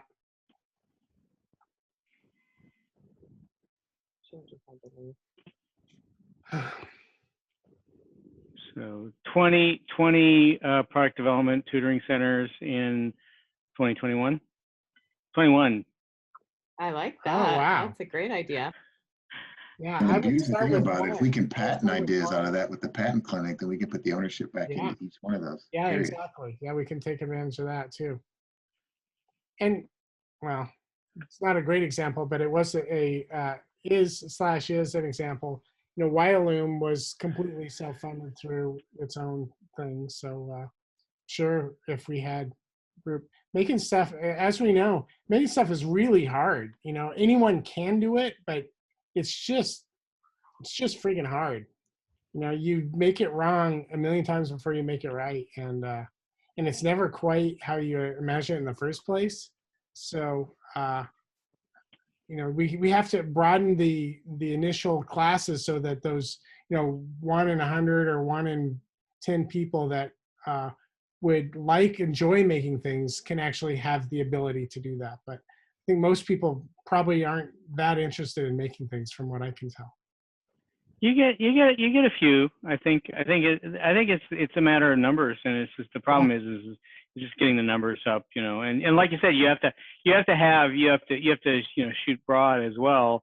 Yeah. But I think that there are, I think also though, I think that there are some populations that you can target which are underserved, but because they're like different learners and things like that, but they can also be more obsessive, which can be a very big advantage too. So. Yeah. So.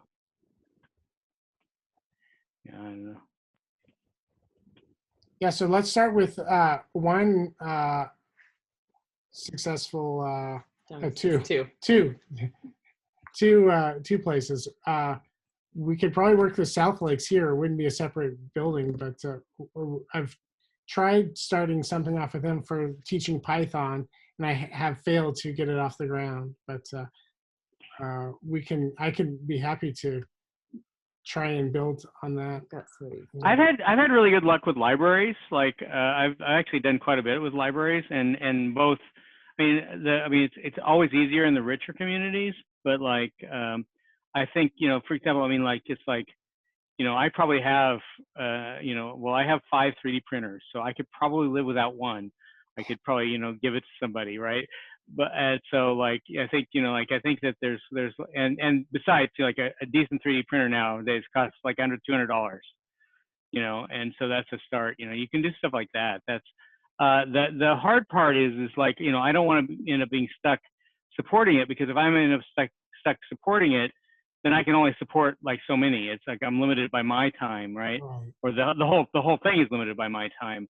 And so we need to find people and recruit people who are be equally obsessed and interested in it, and move it forward that way, which I think is like a making dojo.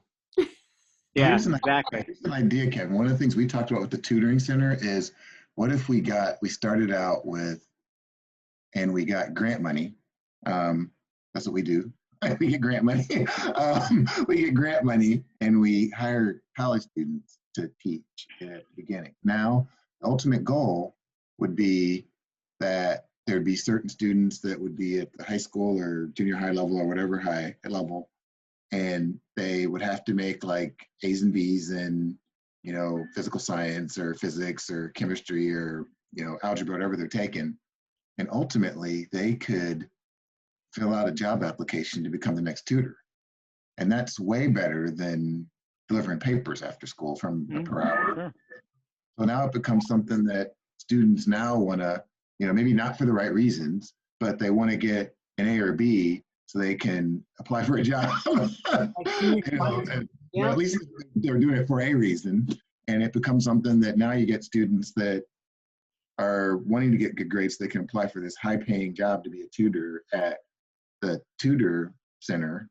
And ultimately you get it from internally. It starts to kind of itself. And I would say, Kevin, that I bet there would be people who don't feel comfortable being tutors in teaching, but who would feel comfortable actually troubleshooting the equipment. You know, so. Right. I think a lot of people are looking for this kind of involvement in their communities too. Like, and there's like retired engineers and, you know, all kinds of things like that. So I think that Retired lawyers. Retired lawyers, yeah. Actually, you know, it's like I'm happy to teach anybody how to do 3D printing and electronics and whatever you want to know. I can teach you about making stuff, basically.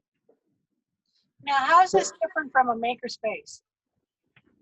So a makerspace is usually it's either a membership-driven thing or it's supported by you know, a city or a community or thing like that, where it's like you share all these tools and stuff like that. This is more, I think I'm thinking more, you know,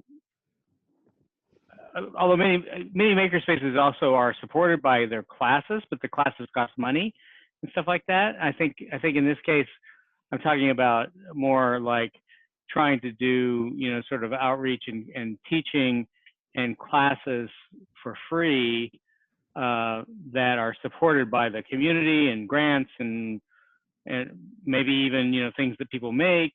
But the idea is that, you know, we want to get people, you know, launch people out there with new skills so that they have, you know, 21st century skills to to go out there and be inventive and create things and solve problems. And solving problems is the ultimate goal, right? Solving climate change and whatever else, right? Remove the barrier to entry to obtain Yep. the tools. Yeah, Yep. makerspaces are expensive, Grandma. Well, you guys, or the more I'm hearing you guys talk, the more I'm thinking of like a mentor matcher or something. It's, you know, it's like, hey, what do you want to do or learn, and matching people up with a mentor that can help or can guide them. You know, is that the gist? I think not, because I think that's hard. And actually, I did a whole thing. I was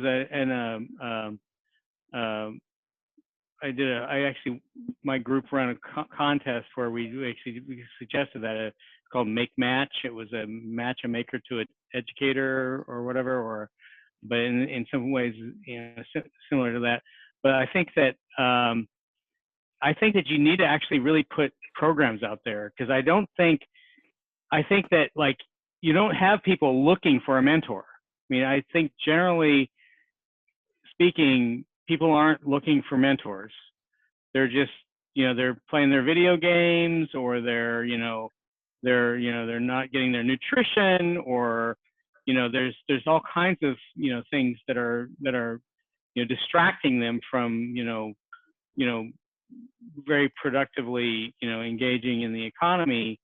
But if you reach out and, you know, make programs that are interesting and intriguing and fun and exciting and lots of explosions and I mean that's what attracts me. I'm sorry.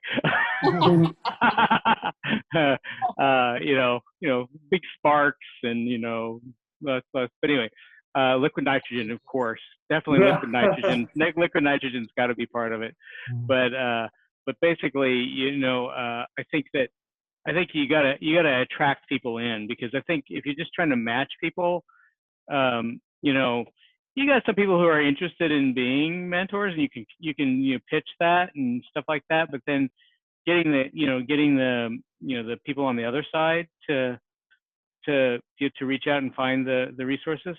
And, you know, and I naturally sort of gravitate towards thinking about kids, but I mean, there's tons of people who, you know, have lost their jobs or have never been properly educated. There's tons of, like, you know, adults that could use this too, and they could, you know, reinvent themselves with new skills and stuff like that. Because I don't think it's that hard to pick up enough new skills to actually do really cool things. Okay. In fact, that might be interesting to try to go for, like, you know, restaurant workers or something like that too. Like target some of these other groups. I mean, there's lots of people who are trying to do, like, you know, after school programs and blah blah blah.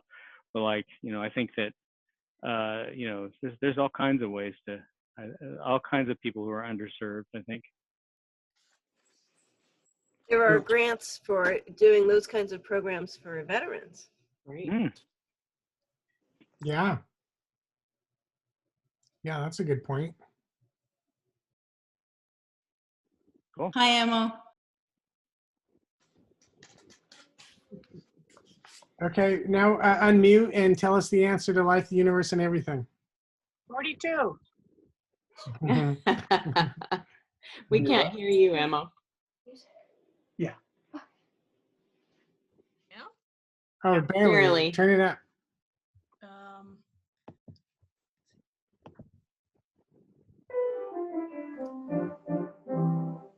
Sorry, Hunter's waxing piano. Nice. Try a test word. Yeah, I think I have this problem where my audio settings weirdly gets set to really quiet. Yeah.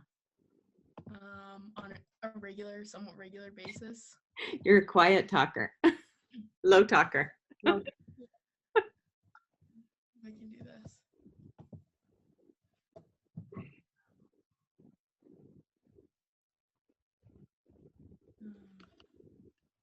You have everybody hanging on your word. Listen to Hunter. Go, Hunter.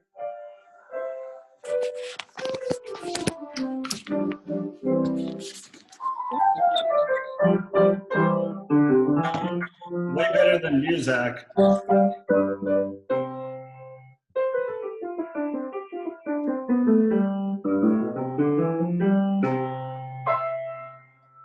Hooray.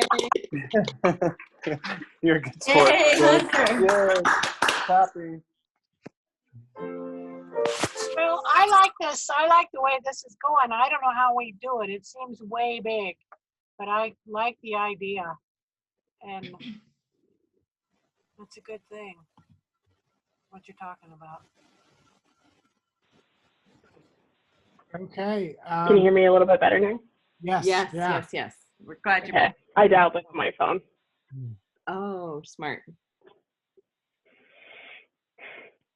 So, But for anyone who missed it, I did say 42 as the answer. I hope that you guys have been working on the question though, because I've devoted all my computational energy to just the answer. Nice. We can all keep it secret if you want to share your plans. What? You can all keep it secret if you want to share your plans, your travel plans. Oh, yeah. I don't think Andrew is going to be logging in. What? I have to admit him, so he can't get in without me knowing it. Oh, okay. Yeah. So Andrew's birthday is on Tuesday, and I'm gonna fly out and surprise him for his birthday. I think that is. Are you going to quarantine? Hmm. Are you going to quarantine? Well, he lives alone, so I guess But you will effectively have I'm been not on a planning plane. Yeah. There's no quarantine order, so I won't. I mean, Buzzkill right here. yeah. But I mean, so I won't be quarantining from him, but I won't be like, I'll wear my mask. I'll do everything that is recommended for the, I've already looked into the guidelines for St. Louis. And as far as I can tell, there isn't a quarantine in effect. I just wish I could be there to see his face. He will, it'll take him like moments to put it together. Yeah, Won't it will be exciting. register. I know. It's like, what? Oh, I wish I could be there.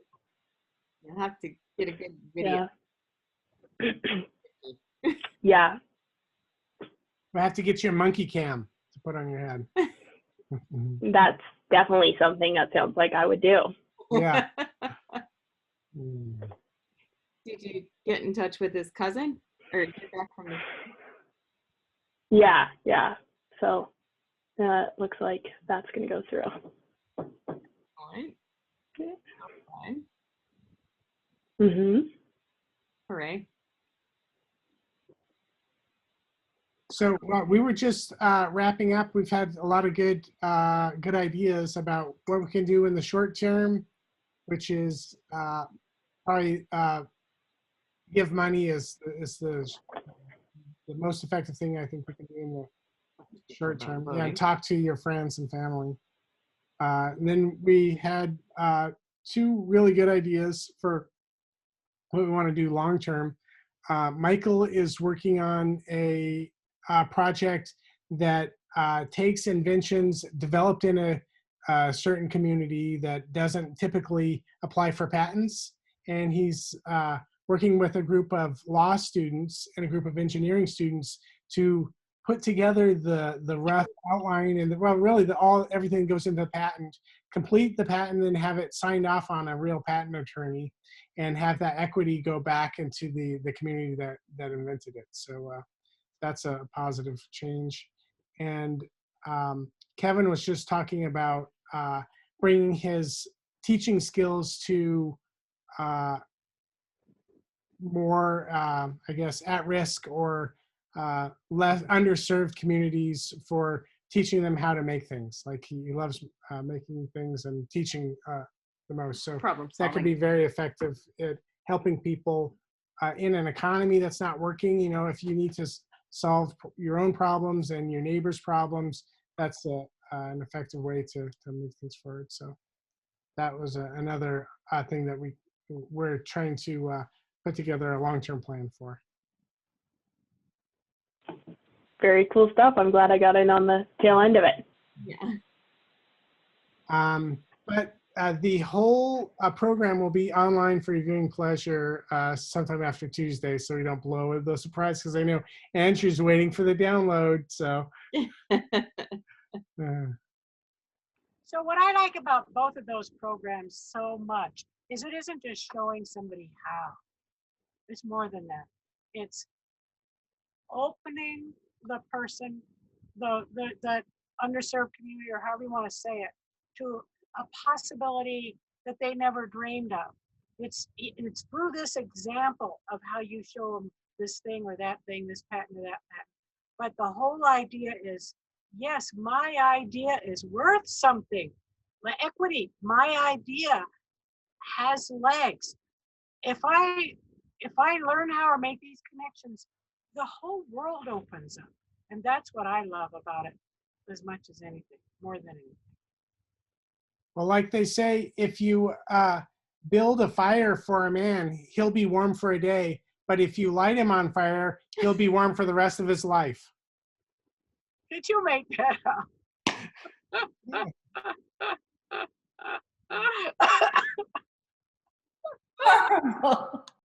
Did you hear that at Burning Man? That was quick, Scott. So Michael and Kevin, if I find a grant for you to do this in veteran populations, would you be ready to go? I want to say sure. Okay, how much money do you need? I don't know. How about 50,000? Is that enough? Sure. I bet that's because we would need like a 3D printer, the licensing for like SolidWorks. You don't need a 3D printer. Kevin's got Oh, that's 5. true. He'll pause. Licensing for the CAD software and the patent, at least with the patent clinic, I think the biggest question in my mind is the venue. Like, what's the venue? And you know, like I think that like at least initially, I can't do this like everywhere. So I need a place to do it, right? So is there? So Kevin, what's the closest VA to where you are? Actually, you know what? I'll figure it out. What's your zip code? 02461. Because if there's a domiciliary near you, they often have a room, and so that would be serving either homeless veterans or veterans with substance abuse disorder, many of whom are also homeless. But I don't know if which domiciliary type is near you. Would that be exciting to you, or not really what you're thinking? No, I think it might be very interesting. Sure. Okay. Yeah, definitely. He says with a slightly terrified tone in his voice. Yeah, slightly terrified, but that's good. That's good. And have these ideas come to fruition. All right, and then Michael, I don't know your angle because I have no idea. Oh, but I think if I want to be able to ensure that if it was in Boston or somewhere in Boston, that we could secure whatever those ideas are for his area. And I think that's the next big step, is so people can see the value in their ideas, and then that I think would excite people, and they see the value in what they bring to the table. So let's next time, this is a long-term plan, so we don't need to solve it all right now, but we can, as long as we're making headway on it, and we can, I guess, what do we like to do before the next meeting on this one? What do you need to know, Don? Nothing. I got it. Okay. Well, we got it. We need. We'll take it on ourselves to come up with more of a plan, what we could do. Okay, so this is what I'm gonna do. I'm gonna look to see if I can find a granting mechanism that would support this kind of idea. There's 2 sort of general routes, and then I will report back to the community on what I find. Cool. That's really cool. There's actually two VA medical centers really near me, actually. There's one in West Roxbury and one in Jamaica Plain. Right. Yeah. But you have a domiciliary somewhere near there. I don't. Okay. Does it say? I'll find it. I can find Okay, it. Like, cool. yeah. Cool. Okay. Which one of those is closer to you?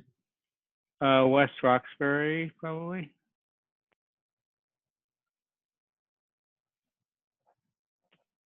Okay. All right. That's very cool. Yeah. I'm going to leave a challenge goal for the group, including Kevin and everyone else who can participate in in firming up some of the ideas about what we could do, and Yeah. a little bit more offline. I think we can Yeah. make those, get some more details down, or brainstorm a little more.